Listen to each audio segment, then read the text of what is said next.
will now leave the floor to Michael Davies to start with a presentation. Over to you, Michael. Thank you, Frederick. Good morning, bonjour. Hello, everyone.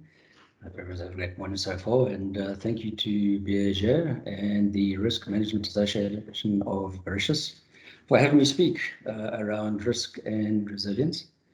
Something that I'm really excited about to discuss, and a little more of my background, and you'll understand why I'm so excited about risk and resilience is, as Frederick mentioned, I am the chairman of the African Committee for the Institute of Risk Management in South Africa. I am also a fellow member of the Institute of Directors of South Africa. I'm the non-executive and independent chairman of Birger Resiliency Services in Mauritius, and I am a newly appointed member of the Risk Management Association of Mauritius as well. So it's all very exciting. So to discuss risk, I think it's always important that we have a common view of what we're discussing. So if we start off by all coming together in terms of our view on risk management, is there's a couple of common definitions around it. Firstly, it is a process of understanding and managing the risks that the entity is inevitably subject to in attempting to achieve its corporate objectives. Or maybe just in a simpler way, it's the effect of uncertainty on the objectives of the company. And I think it's really important to note as well that what is a risk for you might not be a risk for me. And it's the materialization of a risk that affects the objectives of a company. And a risk for you that materializes might not affect me in a different sector. So it is very specific to yourself. So it's the effect of uncertainty on the objectives of the company. So if we move to the next slide, we can then look at what are the objectives of the company. We have risk appetite, and specifically in terms of the objectives of most companies is looking at then what does a company want? Now, traditionally, a company would be looking to expand revenues, to improve productivity, to increase profitability. Nowadays, in our modern world, we've got a wider objective. It's also about the community that we serve in. There's also issues around climate change. But ultimately, when you look at a business, we are talking about risk and reward. And it goes back to the age-old equation really is, the higher the risk, the higher the reward. But you've got to test the organization's risk appetite as to how much risk they're willing to take and who does it impact. So some of the negativities of the risk we take on in a business is if you consider downtime. Now, in modern days, specifically around cybercrime, there's data breach, so loss of information. Also, denial of access to services. That in terms of a lot of ransomware, data is encrypted, and you can't get access to it unless you pay a ransom and they release the data again.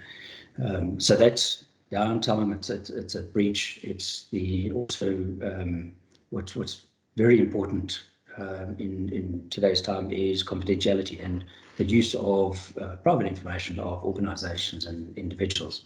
So, there are lots of areas of risks where a company will have some form of downtime, it will have some form of disruption.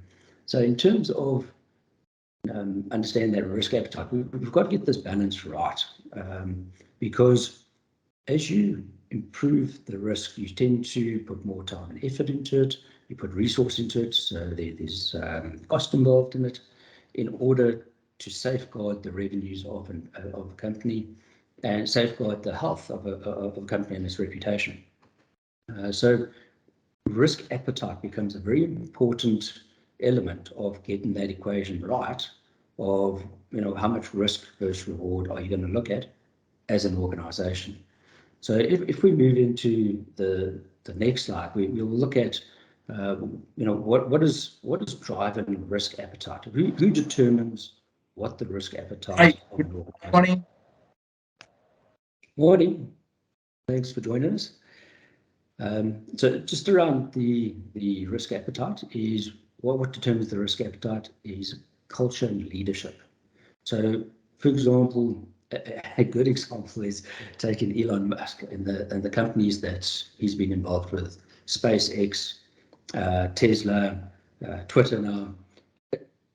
His leadership style is high risk, and the organizations he gets involved with, there's high risk, and you'll see the reward. There's a huge reward, but there's also a huge downside. If you look at share prices around those organizations, it's a bit of a roller coaster. So in contrast, if we take the culture and leadership of the banking sector and banks, it's a lot more conservative. There's a lot more resources applied to managing risk, and your shareholders have a greater sense of comfort. So once we understand the risk appetite of an organization, us as risk practitioners or professionals, how do we go about building the appropriate level of risk management? So what most of us will all be very familiar with is there's the risk identification, leading into risk assessment. Obviously, we have to have the right controls in place and the risk response, and importantly, the communication and monitoring of those risks and whether they materialize or not. And this is all around the objectives of the company. So risk is and should be integrated into strategy. It's a very important part of strategy setting. Once we go through the risk identification and we determine the risk profile, so we've done the risk assessment, it leads to choices around certain risks. We in our organization need to understand what risks we'd like to prevent. So, for example, there might be certain territories, there might be certain countries. We decide not to enter to sell our services and products, and we just prevent that risk entirely. We obviously thereby cut off any reward we can have from entering those, but from our risk appetite and from the leadership perspective of the organization, we make that decision and just prevent that risk entirely. Then there's certain risks that we'd just like to reduce. In terms of strategy setting and objectives of the organization, it might be going into new lines of services. However, we might decide not to go into those services for a time period, thereby reducing the risk behind that. Some of the risks we are able to lay off. We lay off to a third party, typically in terms of insurance, and we know then they're backed, that we understand the risk. Should the risk materialize, we have some recourse in that an insurer would pay for that. So another very topical one at the moment is cyber insurance. It's a very hot topic because the nature of cybercrime is increasing and the premiums on cyber insurance are increasing and it's harder to come by, but we can still lay off in terms of that insurance. And then we have an element left of risks that we are aware of, we've identified, we've done the risk assessment on it, and we accept it. And we accept it, but we don't do nothing about it. We then build in the resilience of the organization to ensure that if there is disruption, we can manage those risks accordingly. And we will then allocate the resources we feel appropriate to manage accepting those risks. So it's quite clearly has a strong link from the strategy and the leadership of the organization to determine the risk appetite as to determining what risks we will prevent, which ones we will reduce, which ones we lay off, and then which ones we accept. So in terms of risk, who's the community and who are the participants in terms of our risk environment and our risk ecosystem? And it's very important to remember who our participants are, because quite often when you're dealing with organizational risks, you tend to look internally only. So please remember that whenever you're looking at the risks of your organization, you should look at protecting the community in the areas of your operation. Those are people that could be affected. So, for example, if you're building a dam and downstream there's a village, you need to protect those interests and the risks accordingly of those people living in that village. So really important to understand who you impact. Obviously, from a shareholder perspective, your shareholders want to have confidence that this organization has sustainability, that they're protecting their risks and will be around in 10 years, 20 years, and hopefully forever more. Your employees wish to know they're going to have a job in a year's time, 2 years' time, and that there's a career for them. So it gives them security and confidence in the organization. And if they understand that the organization is looking after the risks, they get a sense of confidence. And in fact, you'll probably attract better employees if you're known and have a reputation as an organization that takes risk seriously. Your customers really do want to know that you take risks seriously, because they want to know that the products they buy from you or the services they procure will still be ongoing into the future, and they probably rely on you for these services. So they need to know that your risk profile is appropriate and acceptable to them. Suppliers want to know that they'll be paid in the future and that they will continue a relationship with the organization, and they too are a participant in your risk ecosystem and your risk profile. And then your business partners, again, for longevity, business partners will tend to move towards organizations that have stronger risk profiles that perhaps more represent their own risk profiles. So the participants in your risk ecosystem is not just your organization alone. It is quite wide. So one needs to consider all those participants when considering what risks you're taking into, when considering the uncertainty on the objectives of your company reaching those objectives. Then some of the risks that you will face, we've got global risks, we've got country risks, organizational risks. So there's a whole bunch of layers of risks that we need to look at. So just for example, and there's lots of different sources to look at in terms of what are the global risks. So World Economic Forum bring out a risk report every February of every year. And just to touch on some of these, and these are probably familiar to most of you, but these are things that should factor somewhere in your risk register, particularly if you operate broader than just your own country. So just going through quickly, as I should be quite familiar with them, is we've got climate action failure. So again, it's not climate change, it's climate action failure. So that's us not doing the things we should to slow down climate change. Extreme weather, as a consequence of climate change, we have more extreme weather. Biodiversity loss, social cohesion erosion, livelihood crisis, infectious diseases, human environmental damage, natural resource crisis, debt crises, and then geoeconomic confrontation. So with things like the invasion of Ukraine, does it have global impact? So it really doesn't matter where in the world you are, you will be impacted by a lot of these risks and the materialization of some of these risks. But that's from a global scale. So if we now take it to a bit more of a local scale, we then look at, and I use this as an example, so from the Institute of Risk Management in South Africa, there's also an annual report that comes out. I was privileged to be involved in this one, so I have quite deep knowledge in terms of how these came about. And these top risks for South Africa, they're quite a mouthful, so I'll just really break them down into much simpler risks. So South Africa becomes a failed state, so that's a real concern. In fact, there's an argument that South Africa is already a failed state due primarily to years of state capture, but risks around ethical and legal principles across society, from government to private sector. there's unmanageable societal unrest. In July last year, there was this unrest in KwaZulu-Natal, which was unmanageable. We face a risk of complete economic collapse for the country. There's the economy to consider.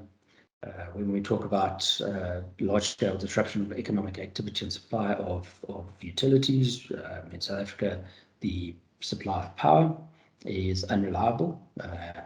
And then the large-scale interruption of digitally enabled services. And now we're talking about cybercrime.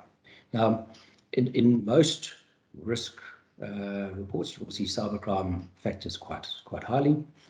And then in fact, one of the last risks that South Africa is considering is the response to climate change.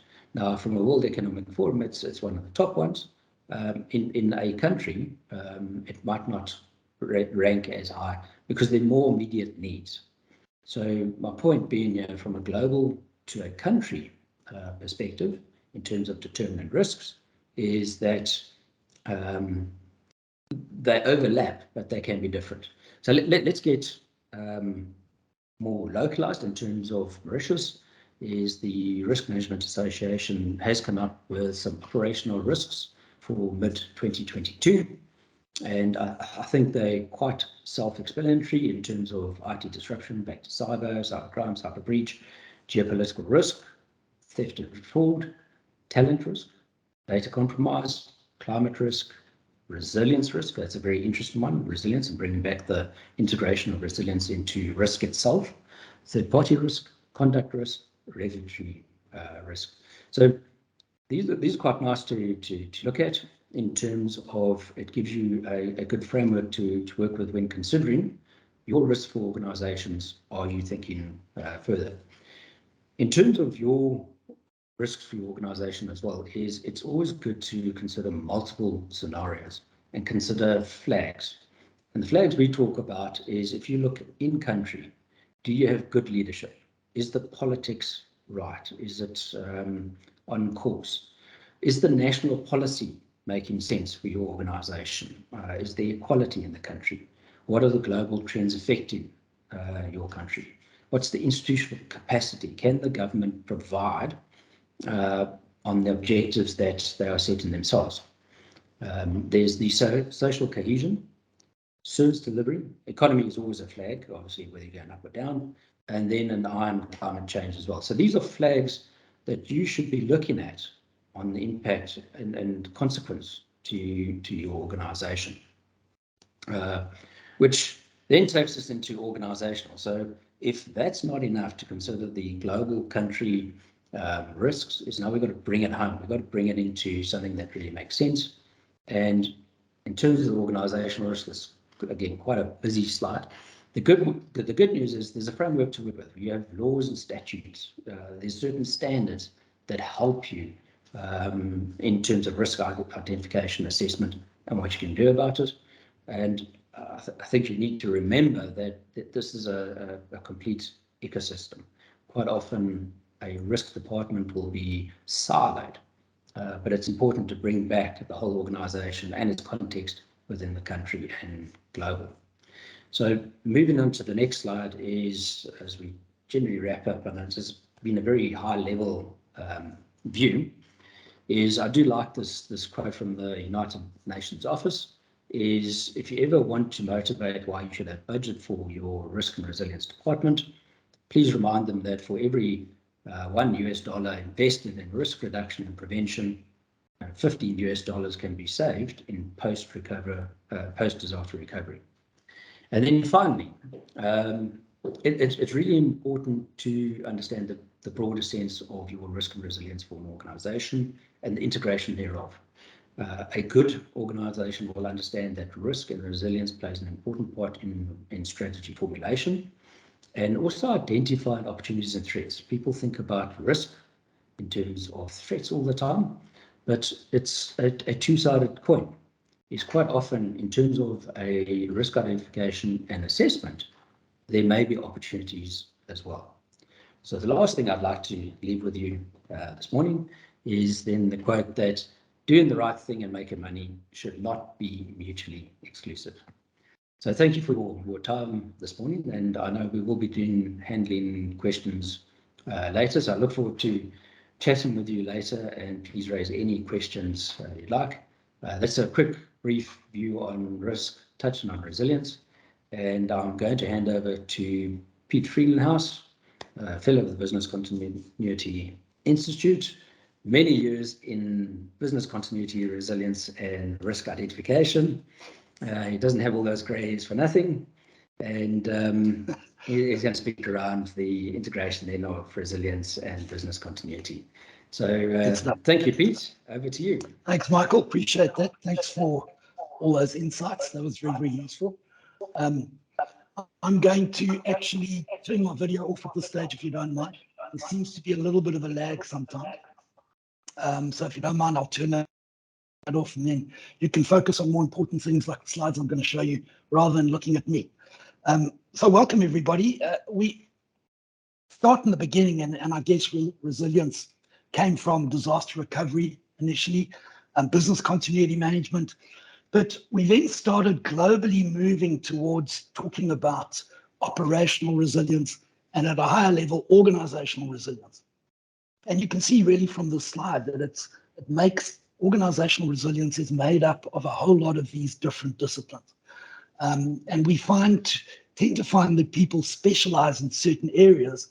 The key really is making sure that we can all work together to try and achieve this organizational resilience. We want to actually take it one step further than that and say we should be talking about an holistic resilience approach. COVID was a really good example of this, where it wasn't just about what we do at work, but it was about our family safe. The community started getting involved. So it became a higher level of resilience that we needed to look at. And this holistic resilience was probably best identified during the COVID hour.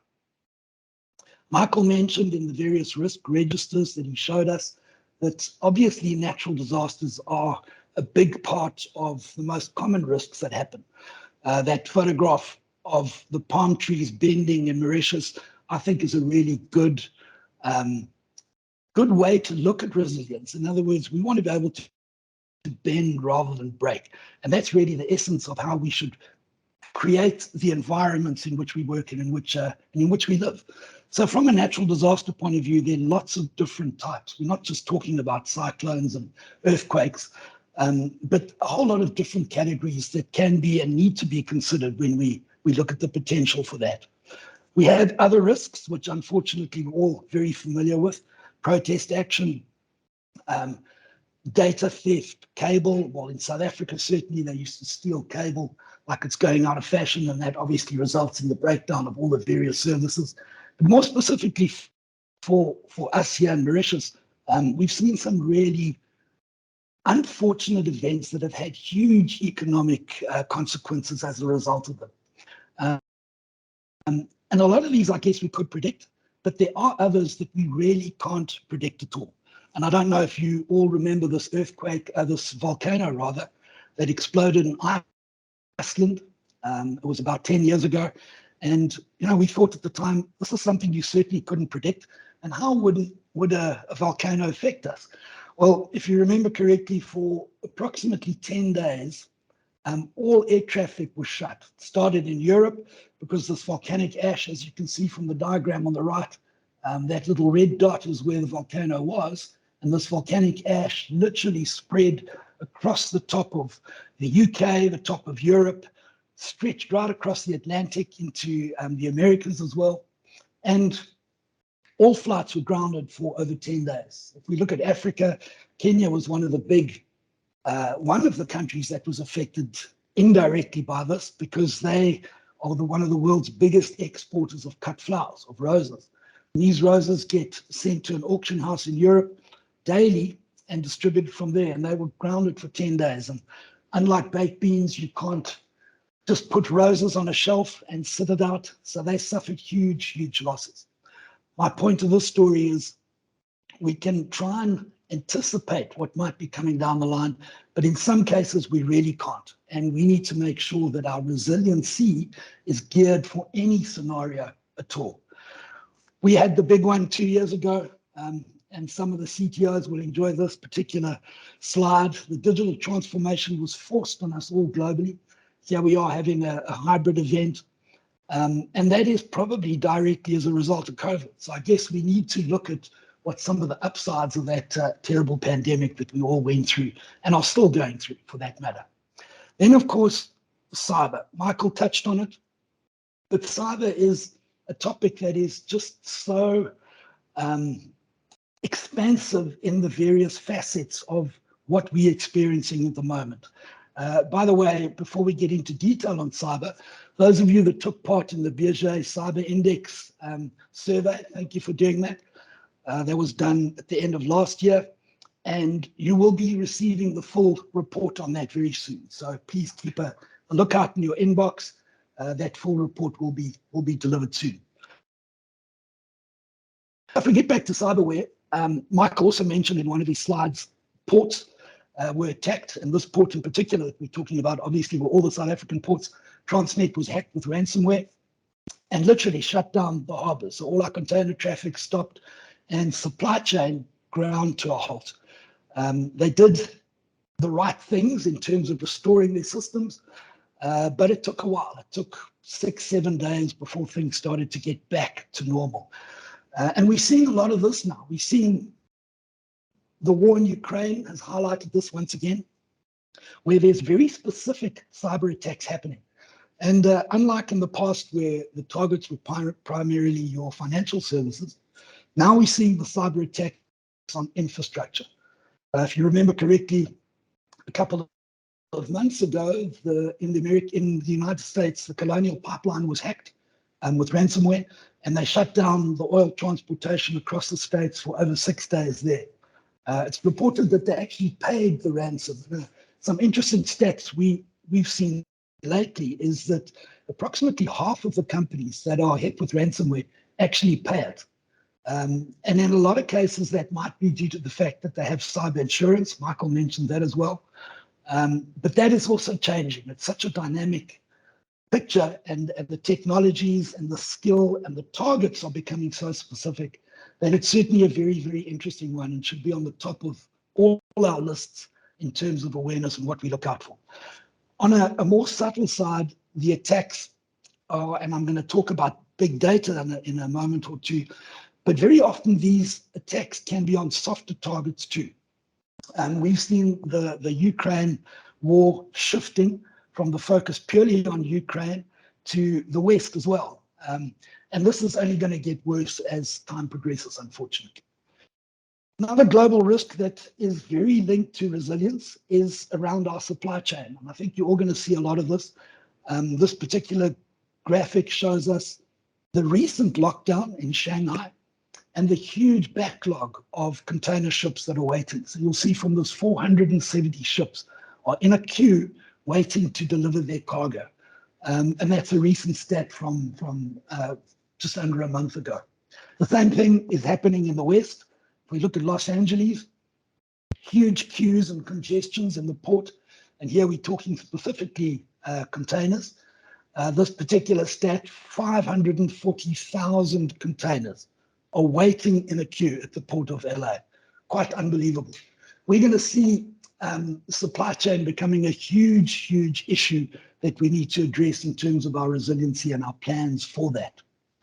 Then an unusual one, which people don't often speak about, and looking at the various risk registers and risk indexes and the worry list that people put together, this one is never really there. Well, not in this particular form, where we talk about this new phrase, technopolar world. And effectively what we're saying is we've got some really powerful tech companies that are absolute poles to each other. And the influence they have directly and indirectly on the way humans behave, social patterns, marketing patterns, buying patterns is very subtle. And it's completely off the radar of states. And as you see from the graphic, states won't be able to halt this trend very easily. We were mentioning Tesla before. You can see that features there. You get your techno-utopians, national champions, and the people that are trying to play in the global space. So an interesting slide that we need to consider. This is all because we are in this VUCA state. You all understand this concept, and I think it's probably now than it ever has been. Whenever I do give talks or get involved in conversations with people, it seems that the VUCA concept is so much more relevant every single day. So we want to change the volatility, uncertainty, complexity, and ambiguity to vision, understanding, clarity, and most importantly, the agility to be able to deal with things. So where does this all fit in with resilience and risk? We've obviously got our corporate governance, and within that we have risk management, and then we have our business continuity that forms part of that. BCM is made up very importantly of a business impact analysis is one of the 6 phases of business continuity management, the practices, a vital exercise to work out what it is that's important in your organization, what do we need to protect, and how do we prioritize what we protect. There's our technology portion of it, so IT service management, and here we're not talking about DR. DR is another function, but we're saying from an IT perspective, we need to make sure that all those processes can continue, not just the rebuilding of servers. Michael showed this diagram in a different view just now, where we look at how, from a resilience point of view, we call it a threat analysis. What do we do when we find these risks? We identify them, we analyze them, and then we look at the various controls. And he mentioned those 4 controls. It's transfer, terminate, tolerate, or treat. And as part of the treatment, we have various things that we can do to treat the particular risk we've identified. And business continuity, as you know, which is one of the cornerstones of resilience, is part of that. So we use, just like you do in risk management, a lot of different standards. We've got the good practice guideline, we've got the ISO standards. This life cycle which you're seeing on the end on the screen at the moment is a very important one. It shows all the various stages of a proper rollout in terms of a BCM methodology. But very often people miss the bigger picture where we need to plan more than just our BCM element. And this is where we come back to resilience and the risks that we've identified and need to try and protect against. 3 main areas in this. The first is emergency response. And I think generally companies and organizations are good at this. This is about keeping your people safe. We've got a burning building, getting them out, making sure that everybody is accounted for and safe. And so we're good at that. That's one that we practice fairly often and is generally well executed. The one that is never well done is crisis management. You'll see from the graphic, it starts more or less at the same time as the incident, but the difference here, it's completely outwardly focused. So it's all about your shareholders, or as the ISO standards talk about, interested parties. This is generally the job of a CEO who leads this, and the crisis management team, it's about saying to everybody, we know there's an incident, we have it under control, your interests in our organization are safe, and this is what we're doing about it. Governments are shocking at this. We've got some really good examples of terrible crisis management, and luckily a few examples of good crisis management too. But that's a topic for another day. The third part is the internal focus, which is around business continuity planning and management rather. So unlike crisis management, which is outwardly focused, BCM is completely inwardly focused, and we then start recovering our processes and making sure we can deliver the services that our clients and shareholders are interested in with us. You'll see from the diagram that can be a lot longer. Emergency response is the shortest, crisis management carries on, but potentially your internal recovery of processes, depending on the incident, can take quite a while. It kind of looks like this, and I'm not going to scare you off trying to explain this particular diagram, but effectively, each of these processes have very specific roles and responsibilities.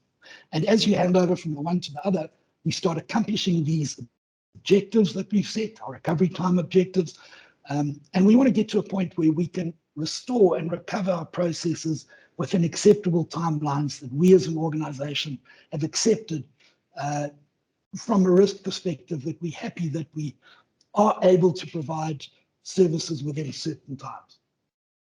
We need to make very sure that we focus on the right things, and those right things are primarily people up front, always. our buildings, our technology, our other resources, which might be, all the documentation equipment, specialized equipment, and then very importantly, suppliers. And this is one that we constantly, organizations leave out or tend to ignore at their own peril.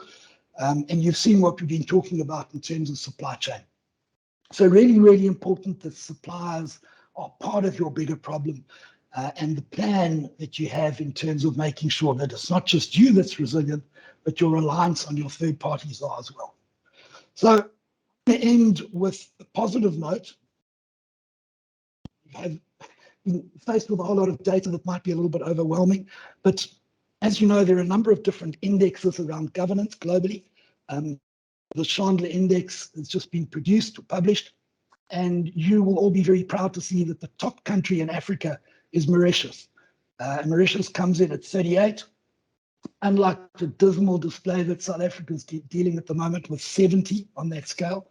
But really good to see that Mauritius is right up there in terms of Africa. The governance is good. We need to make sure that our risk and resilience ties in with governance, and we're then able to make sure that we can continue providing what we want to provide, irrespective of what happens. And I'm going to end it there, folks, and I'm going to hand over to Bertrand Castells, the Group CEO of MUA, who is also the Vice President of the Risk Association. And Bertrand, are you ready? Can I hand the microphone over to you, and I'll put your next slide on? Yes, I'm here, Pete. Thank you very much. Good stuff. Thank you. Let me just advance the slides for you. Good stuff. Over to you. Thank you. Thank you very much, and good morning to everyone.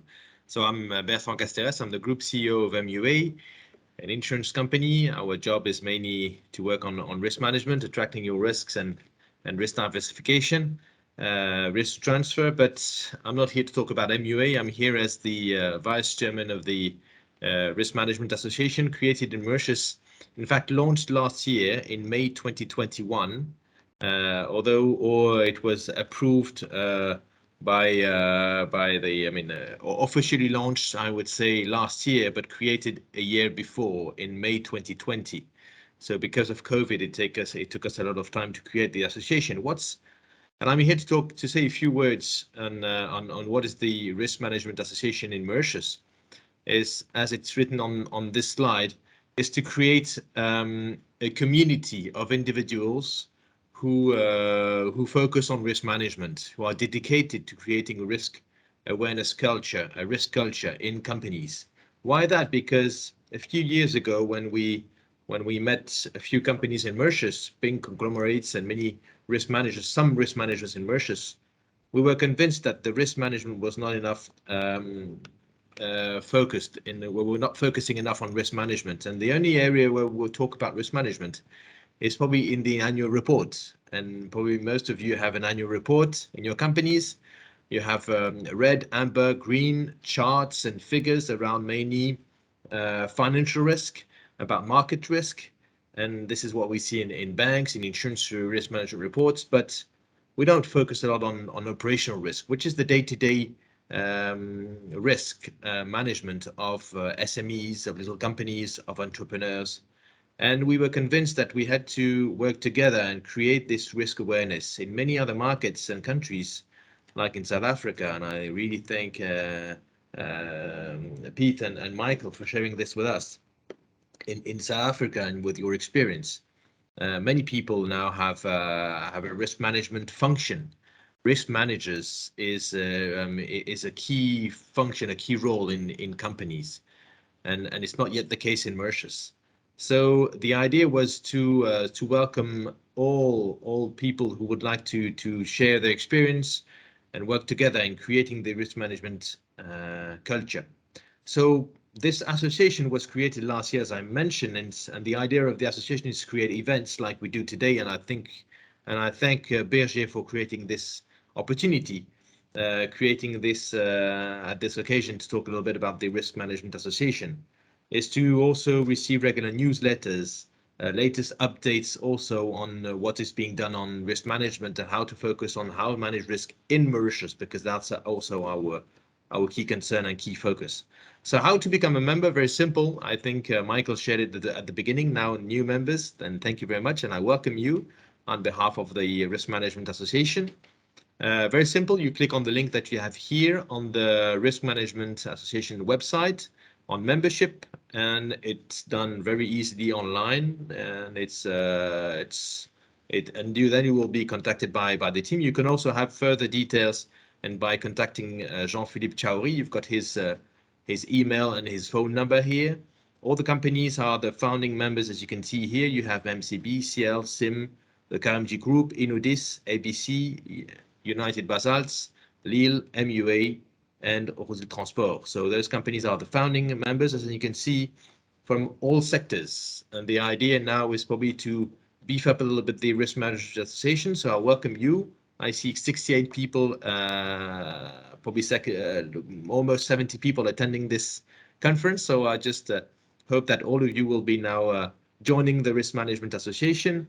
Will be also liking the LinkedIn page and the posts which are done here, and participate and create, and helping also the association to create more and more association events. And lastly, my last word would say that the Risk Management Association in Mauritius is a new one, is a small one, and needs motivated people to create events and create awareness around risk management. The Risk Management Association is member of the French Insurance Association, the Club Franco-Risque, but also is going to be very soon member of FERMA, which is the European Risk Management Association, and starting also to partner with many risk management associations across Africa and South Africa soon as well, to get some guidance and get some help also to get this association also more present and more visible. And the best idea and the best KPI we'll have probably in the coming years is to have more and more risk management in companies. So thank you very much. Thank you for giving me the opportunity to say a few words on the association, and looking forward to welcoming you in the association very soon. Thank you. Thank you, Pete. Thank you very much. Thank you. At this point, I'm actually going to hand the microphone over to Frederic. Yeah, so thank you. Can chat from there. Yours, yeah, Fred. so thank you, Michael. Thank you, Pete, and thank you, Bertrand, for this great insights this morning. So as mentioned in the beginning, the floor is now open to the panel discussion. And I'll welcome the participants to ask your questions either in the chat, or if you can just raise your hand and we'll put you on.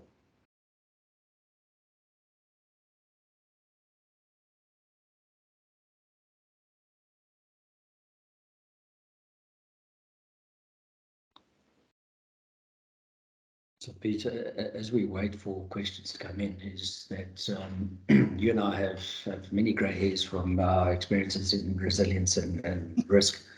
What do you think are the greatest benefits for an organisation to put proper risk and resilience programs in place? Yeah, it's a great question, Michael. I mean, it's always about return of investment and why do it? In the beginning, it used to very much be a grudge purchase, where organizations saying, why do we have to? Are we really going to need it?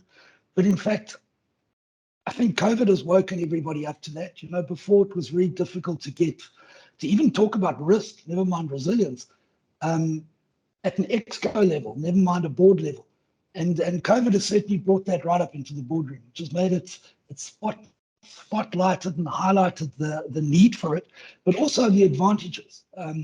When we spoke about shareholders, I mentioned a little bit about the crisis management function. Shareholders and interested parties need to know that their investments are safe in your organization. And that's one of the biggest things. I mean, we've definitely seen where you can prove that and show your resilience and show your ability to continue delivering services is always a huge, huge advantage. We talk about brand value. I forget who said it, but it takes 30 years to build a brand and it takes 30 minutes to lose it. Resilience is right up there as the number one reason to do that and to help you keep that. So yeah, a lot of advantages that often get a bit lost in translation, if you like, where people are focusing on the wrong thing.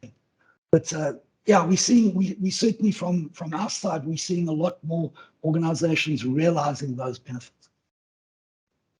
I'm not sure how you feel about that on your side, Frederick. Is that a similar thing here in your experience over the last couple of years in the islands? Yes, of course. And by the way, we also have a question here, maybe split into two parts. So that management and resilience is very critical now. We've understood that following the pandemic and the digital transformation. So, but why have companies not implemented it yet? And the second part is, what would be the greatest benefits for organizations to implement a proper BCM to achieve the organizational resilience? Yeah, Frederick, I don't know if that was directed to any person, but you know, I can kick off, and maybe Bertrand and Pete can expand on my view. Is so the question: why haven't companies done it so far? So building risk and resilience is hugely important in building to organizations.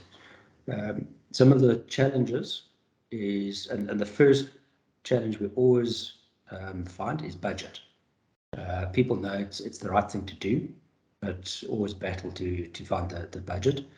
Also, traditionally, a lot of the departments are siloed, and it's quite difficult to implement a proper BCM program, a risk, a resiliency, a program which expands across all silos. So quite often you need a practitioner or even to outsource it so that you can put the program in.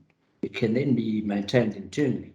But from the outset, it's the challenge is to get the ball rolling and to do it properly. Now, I think the question led into, you know, what are the benefits? So it's all well and good. We're going to spend a whole lot of money on putting a good risk and resilience program in place. So to me, the benefits and basically come in, I'll put in two words: confidence and opportunity. Confidence, and I spoke about a risk community. So your shareholders, your employees, your partners, your clients, everyone that you deal with in your organization has a stake in your company. They have an interest in it. If you have a very good risk posture and a strong, resilient position, which is agile, which I'll lead into the second thing, it gives confidence to everyone. Everyone's happy to deal. You're happy to be employed by the organization. You're happy to deal with it as a client. You're happy to supply to it. As a shareholder, you know your returns, your pension funding is in a safe place. On the opportunity side is, if you've got these controls in place, as you hit disruptions, and even more specifically, is a great example is the pandemic. So we're now 2 years deep into the pandemic. The organizations that took opportunity and best fared during the pandemic were those with strong resilience positions, because they were agile. You know, just maybe a simple, and this example doesn't actually give you the strength of the agility, but as a silly example is, there were craft breweries, so small breweries, that during the hard lockdown, when the sale of liquor was banned, people couldn't go out and buy beers or drinks or anything like that, is during that hard lockdown, they converted their breweries into producing sanitizer. Now that's agility. And they went from something that was in quite high demand, being beers and things like that, to something that was in definitely huge demand, being sanitizer, by just changing their process a bit. But that took a bit of resilience. So I think the great benefits of having a good resilient position is confidence and opportunity. Yeah, great point, Michael. I like the way you brought beer into the conversation. It's still early in the morning, yes. One of the other areas I think why people often don't do it is because they're looking at the wrong stuff. You know, they haven't done a proper impact analysis, and they put money in the wrong places, and as a result of that, you don't get the kind of returns, or you don't get the results that you're looking for. So we found a really useful exercise to do is to do a simulated walkthrough with your top management team. Because it's a great way to find out how resilient are you at the moment. Is your money being spent in the right places? And also be able to discover the cracks. We thought we were good at this. We thought we could get through any particular incident, but you then find out actually we can't. And you're doing it in an exercise as opposed to a live incident. So that's often a good way to do it. And I think organizations don't do that. They have the reluctance because historically it's only been a DR thing. It's just about your technology teams asking for money all the time. And we know it's not like that at all. And the only way to highlight that to the board is to walk them through a scenario where they see, actually, we are vulnerable. Let's put money where it should be. So another reason, yeah. Yeah, I think it's a good point, Pete, because as Michael mentioned, we are 2 years into the pandemic, and a lot of us are still around, the company is still working, and we have this false sense of, okay, we are resilient now, and we can face any other challenge that comes in our way. But obviously doing the simulation will really point out to gaps. Yeah, absolutely.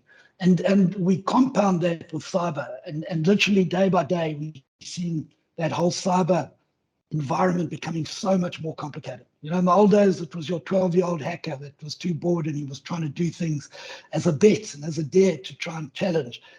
But we've seen supply chain as being targeted. It has such a knock-on effect. And Bertrand, you must have seen this in the financial sector as well. The huge impact that cyber has and is still going to have going forward. I think that's the scary part. The best is yet to come, sort of thing, or the worst rather. Yeah, I can share a little story that I had a few years ago when we discussed with one of our clients, and I asked about who's in their company, who's the risk manager, who deals with the risk. And he told me, no, well, there's no one except my broker. My broker is my risk manager. So I said, but he only deals with the risks that are being transferred to insurance. But I believe that 80% of the other risks are within the company and not being transferred to insurance. So you get better. You better get focus on it. And I agree with you. Of what you've shared about all those risks that are increasing, and we see that after COVID, many companies have suffered. Some have also benefited from it, but many companies have collapsed as well. So I think probably in Mauritius we're a bit too much optimistic, and I think the key word around this is control. We won't reduce necessarily the inherent risk. The risk will be there, right? But we need to make sure that the residual risk gets as low as possible, and this is done through controls. And I also, having discussed with the many CEOs of SMEs or general managers, I say, well, it's too complicated. Where would I start? When you talk about risk, you know where to start. You don't know where to stop. And I think, like you say, Pete, going through this exercise of walkthrough of risk mapping will help you to identify the main risks, right? If you're in a small company, highlight on the 3, 4, 5 main risks. Don't look at the thousands of risks, because otherwise, we'll all be able, to write down all the potential risks. Focus only on the high risk, high impact, high probability. Now, how to make it work in practice, I think we all need to be advised, to have a consultant, someone who can help us. How to start with the help of Peter, I think is very good. Yeah, thanks, Bertrand. You're right, just prioritizing it effectively. You can't do it all up front. Absolutely.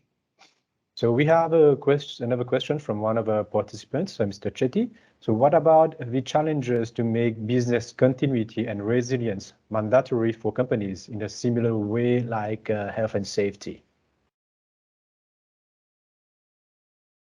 It's a great question. Thanks, Chetty. And Chetty, I'm not sure if you're Chetty from the Business Continuity Institute, and if you are, hi, nice to have you on board. So it varies from sector to sector, and so it's a really good question as well. Why isn't there regulation in terms of having certain business continuity and resilience in place? If we look at the banking sector, there's a lot of regulation, and in fact, if you go through all the Sarbanes-Oxley and Basel and things like that, you will find the policies and the regulations that put in place are prescriptive, and in themselves, they do build resilience. So that's a sector that does have quite a lot of mandatory resilience in it. But then there's a whole bunch of sectors that have very little. And frankly, I'm not sure how we are ever going to move into a situation where there's more. Resilience and risk should be taken on voluntarily. Organizations should be doing it because they want to do it, because they know it's good for the company. Now, with things like corporate governance becoming more of a factor in the integrated reporting of organizations, there's a lot more peer pressure and also pressure from the community, where there's pressure on making or ensuring that organizations become more resilient for the good of the greater community. And you see this with organizations, the number of organizations that are taking the lead and proactively doing good things, because they know by doing good things, they'll have a strong following in terms of clients. So unfortunately, I think just in some sectors, getting mandatory resilience is never going to happen. It needs to be voluntary. But then if you go to a banking sector, it's there. There's a lot of regulation. I see Bertrand nodding, so maybe Bertrand can expand a bit more on that. Well, I can talk about insurance. The insurance sector, of course, the regulation has increased. Looking at what's happening in South Africa and Europe, we have now to submit every quarter our ORSA report, Own Risk Solvency Assessment. Often also the regulator does a stress test. In Europe, I know the regulators did it. In Mauritius also, they are starting to think about it, having for all companies the same stress test and see the resilience. You know, how many companies can survive in certain scenarios and need to have enough capital to sustain and to be resilient. So this is being done. I believe the regulation is going to increase and to strengthen, but more on a proportionality measure. You know, the higher you are, the bigger you are, the bigger your risks. So probably the regulation will focus on those guys. But I believe in Mauritius, and talking about the association, it's important also to focus on the SMEs, you know, small entrepreneurs. You know, when you're a big bank, big insurance company, big financial service institute, right, regulation will help you. You have the teams, you have the people, you have the budget. But when you start your business, you know, you often look at only the opportunities and, wow, create a lot of money out of this business model, but don't forget to look at the risks. And it's not just a thing of big companies. No, every company needs to look at its risk, starting from 1, from 2, from 3. This is very important. So gentlemen, we're at 10 o'clock already, but also we have 2 more questions from our participants. So I'll go for the first one from Romila Ramoli. So beyond the importance of resilience and risk, there's also having the appropriate risk culture within an organization. So how would you recommend building and reconciling all these elements? Yeah, that's a great question, Fred. Maybe I can just give you 1 or 2 words. Culture is such a difficult thing to create or to change. And I think we've certainly found from a resilience or from a BCM point of view, the best way to influence culture is to show people what the advantages are right up front, to involve them, to educate them, to constantly give them awareness around what is happening in the space. Unfortunately, it's not something that just changes overnight. There isn't a switch you can turn on. It's part of your longer term plan. And we always, as part of a BCM rollout, we always have a very defined roadmap around culture and creating that awareness and increasing that awareness. But it is a challenge, but there are a lot of tools you can use to do it. It just takes proper planning and attention to detail, because it differs with organization to organization. I've worked all over Africa, I've worked in Europe and the States, and if you just take something simple, the culture in Johannesburg is totally different to the culture in Cape Town. So what you apply in one place, you can't just apply to another, even more so regionally and even more so as you go on the international spectrum. So you need a very focused plan, which is specific to the people that you want to change that culture with. It's a great subject and one which we unfortunately can't cover in a couple of minutes, but good question. Thank you. Thanks, Fred. Right. Thank you, Pete. So we'll move to the last question from Dirajan Ramaswamy. So risk management is not just at the level of organization, but also at the level of household. So what are the views of the panel members? Holistic resilience. Remember, we said it's not just organizational, operational, but holistic resilience. And that's a good question because we need a plan more than just what we do 9 to 5. And I think once we start having that resilient mindset, comes back to your previous question around culture. Once we start thinking in the right way, it starts becoming second nature. But it's absolutely essential too. We aren't these robots that go out there and earn money. There's far more to it than that. And we need to extend that culture and that view of resilience. It's a great question. I haven't seen that before, but it's so relevant. Thank you. Yeah. Yeah, and also I think working in this hybrid model where work from home is very common today. So you need to have a certain level of resilience at home to be able to do that. Yeah, but Frederick, if I may add as well, so it is, I see it as a two-pronged kind of question. One is with the new way of working from home is, how does that affect the organization? But from a level of household, I also find that risk and resilience is intrinsic. So, for example, if you take your kids to a concert, is you probably arrange with them that once the concert is finished, they're going to phone you and you'll go and collect them. But generally, you say, well, if there's a concert, the networks get quite busy. Therefore, so you put the risk hat on, you say, therefore, the risk may materialize, they can't get hold of you. Therefore, we'll agree that if we can't phone each other, we will meet at a certain place at a certain time. That's intrinsic, that's resilience at a household level in play. We do it as it's human nature to do risk and resilience within your family, within your friends, and as human. Why risk management has to have a framework is in an organization, there's so many people. It just needs to be organized, that's all. But people generally are risk averse. People have risk management and resilience in their own households. Then secondly, on the work from home, I mean, then we're moving into, do you have a UPS? Do you have backup power for working at home? And that affects the organization as to if you are working remotely because of the new way of working, well, you need to look at that element as well. So resilience actually runs all the way through from dealing with your own family and your own thoughts. Another simple thing is you normally have a spare tire in your car. Why do you have a spare tire? That's your risk and resilience plan for having a flat tire. It's pervasive. Everything we do has got some form of risk and resilience in it. But that's my view. Thanks. Right. Thank you. So we're already 7 minutes past 3 hours. So I think it was a really good session, but unfortunately, I think we will need to close it now. So thank you very much, ladies and gentlemen, for your participation. Thank you, Michael. Thank you, Bertrand. Thank you, Pete. So to all the participants, if you need anything else, any queries, any clarifications, do not hesitate to reach out to us. We will also reach out to you post this event to see if we can bring this conversation further. Thank you. Thank you very much, Frederick.